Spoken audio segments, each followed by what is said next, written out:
Basically, I've had skin problems since I was 7, which is a very young age. And back then, we didn't have this much Google or, for the longest time, I didn't know what my skin issue is called.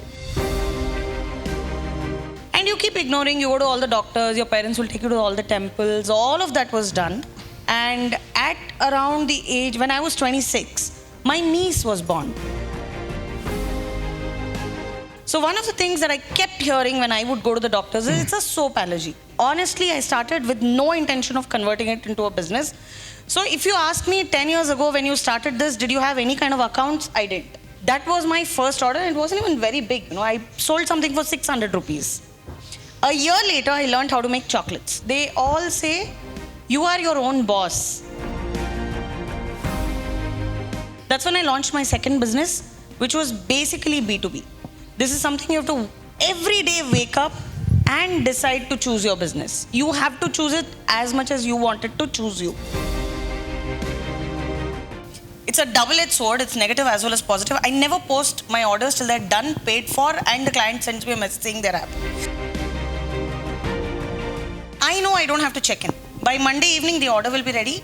By the minute I get a message, I message my client. So these are all private label orders. They will pick it up and it's done. The payment is come in, all of that. So you build system. All over India, I think I'm connected to at least 2,000 people who are in a similar business.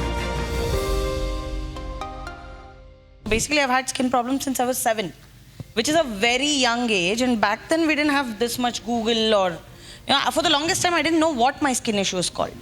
And at around the age, when I was 26, my niece was born.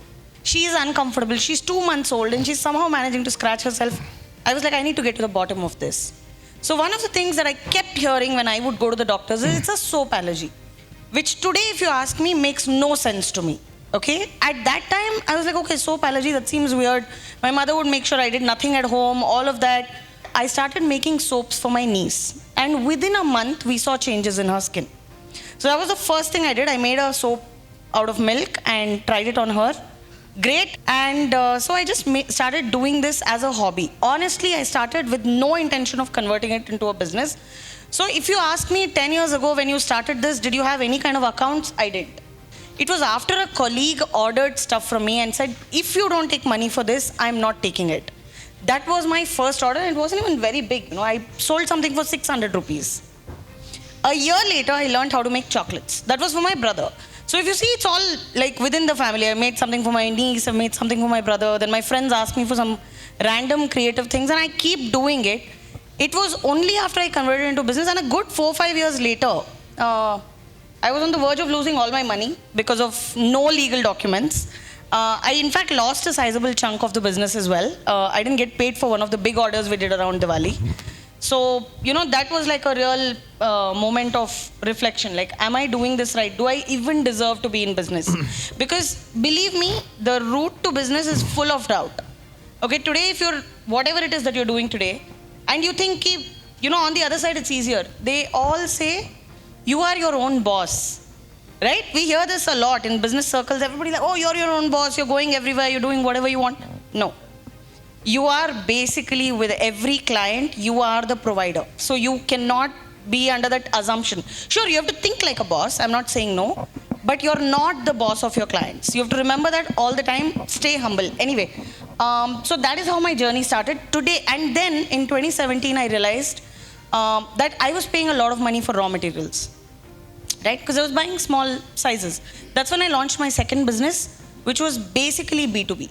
So today we not only manufacture under my brand, which is Mishi Crafts, I also supply a lot of finished products and raw material to other businesses. And that was my second vertical, literally. I also teach now, when there are people who are interested to learn, I also teach them.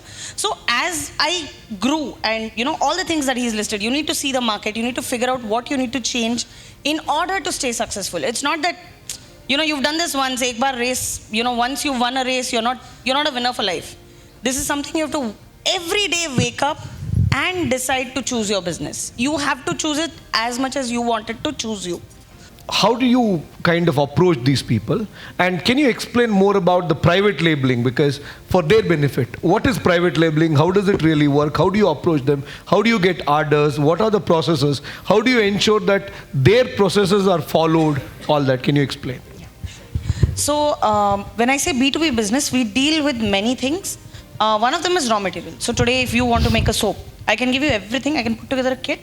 You can do it at home. That is one. The second thing is you say, I don't want to get my hands dirty. You just make the soap. I will put my label. Very simply put, that is private label or white label. That's what it's called. Okay, so what we do now is, there are two ways of working it. We either, usually, I haven't had to thankfully market a lot thanks to social media today. All over India, I think I'm connected to at least 2,000 people who are in a similar business. My marketing has been all organic. Till date, I've not placed a single ad, even on social media. Or anything. Gods have been kind, I've been constantly getting orders, but what I was trying to say is one of the greatest ways to leverage yourself, to let people know that you do this, is the social media. It's very easy to post stories on Facebook, Instagram. We waste so much time scrolling, you know. If we have a dedicated at least one post a day, every day, that is the way I have built my business. Now, of course, there's a lot more, arenas where we can do it. We can do reels, we can do interviews, shorts, whatever. Like, there is an endless way in which you can promote. So coming to how I built my B2B business, it was a personal pain point again. I needed raw material. My vendor in Delhi said it will take 10 days to reach Bangalore. And I lost a bit of a mental equilibrium because I needed to get the orders delivered in 7 days. To compound this problem, I started buying to the tune of 100 kgs of raw material at a time. When I saw that I'm sitting on 100 kgs, but I need only 15 today, I decided to do the other 85, convert them into a business. That's literally how it started.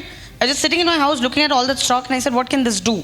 While it is not earning for me, started to flip the stocks. That was how I started with B2B. Then I had a bunch of clients who came to me because they were in a similar business. Everybody's making soaps, they're making chocolates, lotions. So I had a bunch of clients who said, you know what, I have an order for 100 pieces. I can't make it, can you make it and I'll put in my label. Perfect. So I got my profits, they got their profits, they still run a business without the hassle of manufacturing. Basically, that is how I got into private label as well. So all the hassle is ours. So you can either give me a formulation and I'll recreate it with all, the hygiene intact, like the practices, industry practices, or I come up with formulations for which there is a separate charge and then give it to them for their sales.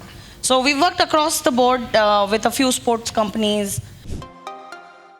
Everybody thinks that, business is to grow by leaps and bounds every year, but not a lot of people understand the challenges of just maintaining a business. So if you made, say, 10 lakhs revenue in the first year, the very fact that you've not gone under in the next year is a big deal. So I don't know if a lot of you, because we both come from the same community of business, we've seen so many businesses shut down during the lockdown. And a lot of businesses folded, basically, because I also do supplies. I realized how people were just kind of reaching out to say, you know what, I'm closing down because it's not working for me anymore. So one of the biggest challenges is, of course, to stay afloat. I do use a lot of tools, right? Initially I didn't, but now I have a website, Instagram, LinkedIn, Facebook, all of these I use for marketing, etc.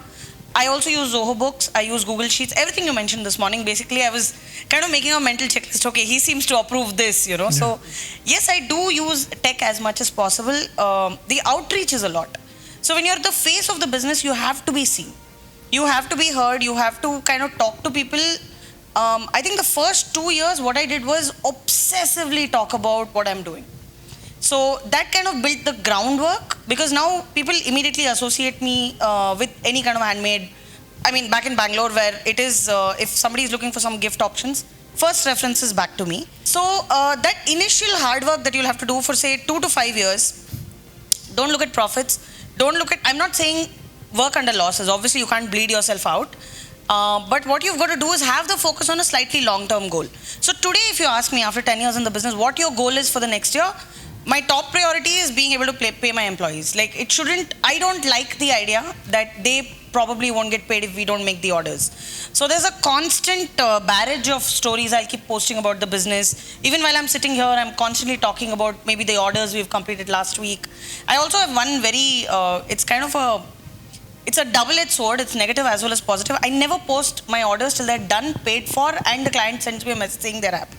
some kind of superstition or whatever you call it, because I was mentioning yesterday, made huge losses in the business, and I almost thought I was done. It's time to look for a job again and all of that. So one of the things is, of course, making sure your business works. If you can even increase your turnover by a small margin every month. So this year we've had a pretty good flow. So every month I think we've gone up by about say 10-20%, which is great. A lot of it is the hard work that I put in 10 years ago. A lot of it is just me constantly telling people I'm up for taking up a task, or like taking up a project which could seemingly be something that is slightly out of my domain, but thanks to the fact that I've done so many things, it's easier to talk about it. And then how do you manage the team part now? Because you travel, you train, you do other things. But now when you're not there, how do you ensure that your team delivers the product as promised to the customers? Yeah, so a lot of it is initial training, as you mentioned this morning. Initially, what did you call it? The genius. The critical genius. Critical genius. So obviously I am always there at my office when there's a client visiting. So usually it's by appointment only. It's never like you can walk in. Very rarely do people walk in. So one of the things is you front end your business. So when I get a call from you guys also, it's usually him reaching out, and then he'll put me on to somebody else who will take on to the details. And that has worked so far, because now I know when he's calling, it's something important. So the similar thing is with me. When I am meeting a client, I am front ending everything. But let's say I'm not here, like I'm here today and I'm not there at office. I have a person who can front end, who can close a business, who can upsell.